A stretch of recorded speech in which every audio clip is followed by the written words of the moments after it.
کبھی سوچا ہے کہ جب ایک عظیم سلطنت بکھرتی ہے تو پیچھے کیا رہ جاتا ہے؟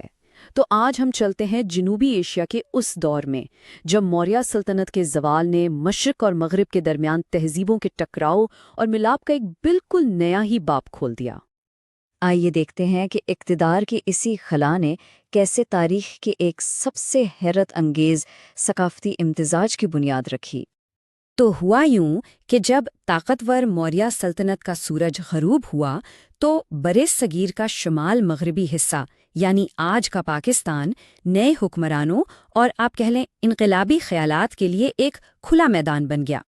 اس کے بعد جیسے ایک لہر کے بعد دوسری آتی ہے، دور دراز علاقوں سے نئے گروہ آتے گئے، پہلے یونانی، پھر ساکا، پارتھی اور آخر میں کشان، اور ہر ایک نے اس خطے کی شناخت پر اپنی ایک انوکھی چھاپ چھوڑی۔ اچھا، تو اس سلسلے میں سب سے پہلے آئے ہند یونانی، جو اپنے ساتھ لائے ہیلینسٹی ثقافت، یعنی سکندر اعظم کے بعد پھیلنے والا یونانی فن، فلسفہ اور طرز زندگی، اور یوں پہلی بار اس کا سامنا ہوا براہ راست ہندوستانی روایات سے۔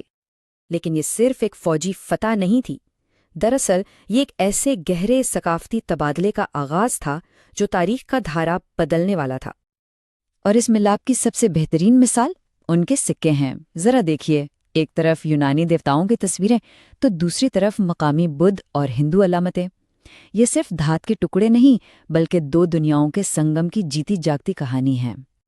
ان حکمرانوں میں سے ایک نام خاص طور پر نمایاں ہے جو اس دور کے فکری تجسس اور کھلے پن کی آپ کہہ لیں ایک علامت بن گیا۔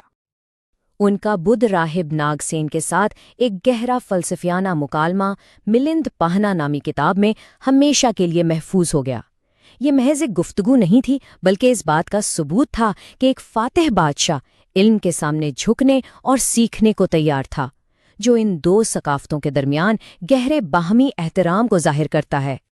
اچھا، اب آگے بڑھتے ہیں اور دیکھتے ہیں کہ اگلے آنے والے گروہوں نے اس سلسلے کو کیسے مزید آگے بڑھایا اور اس خطے کو تہذیبوں کا سچ مچ کا سنگم بنا دیا۔ یونانیوں کے بعد وسطی ایشیا کے خانہ بدوش قبائل ساکا نے اس طاقت کے خلا کو محسوس کیا اور ایران اور افغانستان کے راستے اس علاقے میں داخل ہو کر کنٹرول سنبھال لیا۔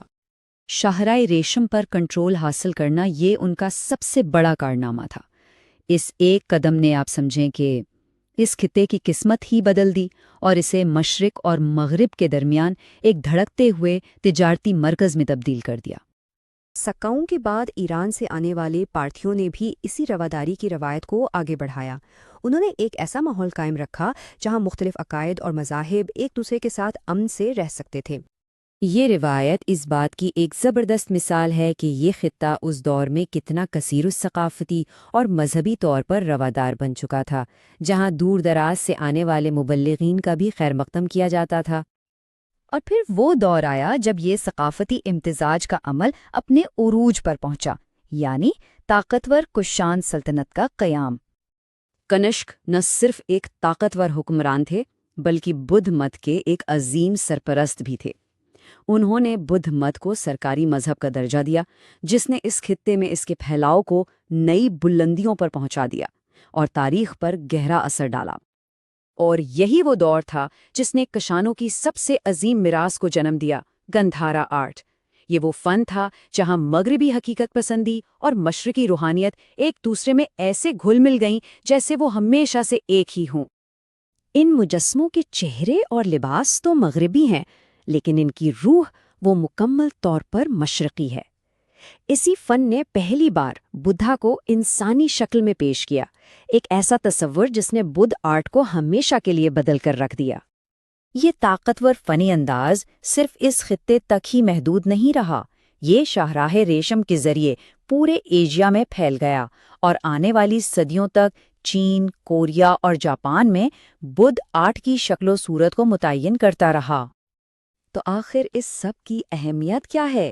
بات یہ ہے کہ یہ دور محض حملوں اور سلطنتوں کے بننے بگڑنے کا سلسلہ نہیں تھا۔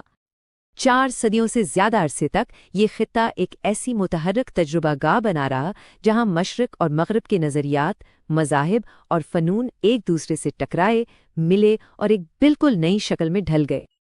تو اس ساری بات کا خلاصہ یہ ہے کہ یہ دور صرف تصادم کا نہیں بلکہ بے مثال تخلیق کا دور تھا۔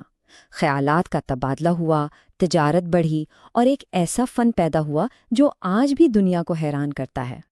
اس دور نے ایک ایسی منفرد اور پائیدار ثقافتی شناخت کو جنم دیا جو آج بھی اس خطے کی پہچان ہے، اور یہ اس بات کا ثبوت ہے کہ مختلف تہذیبوں کا ملاپ تباہی نہیں بلکہ غیر معمولی تخلیقات کا باعث بھی بن سکتا ہے۔ یہ تاریخ ہمیں سوچنے پر مجبور کرتی ہے کہ ثقافتی ملاپ اور رواداری سے مالا مال ماضی صدیوں بعد بھی کسی خطے کی شناخت کو کیسے متاثر کرتا رہتا ہے۔ یہ ایک ایسی میراث ہے جو آج بھی زندہ ہے۔ اگلے تجزیے میں ہم دیکھیں گے کہ جب گپتا سلطنت کے عروج نے اس کہانی میں ایک نیا موڑ لایا تو پھر کیا ہوا۔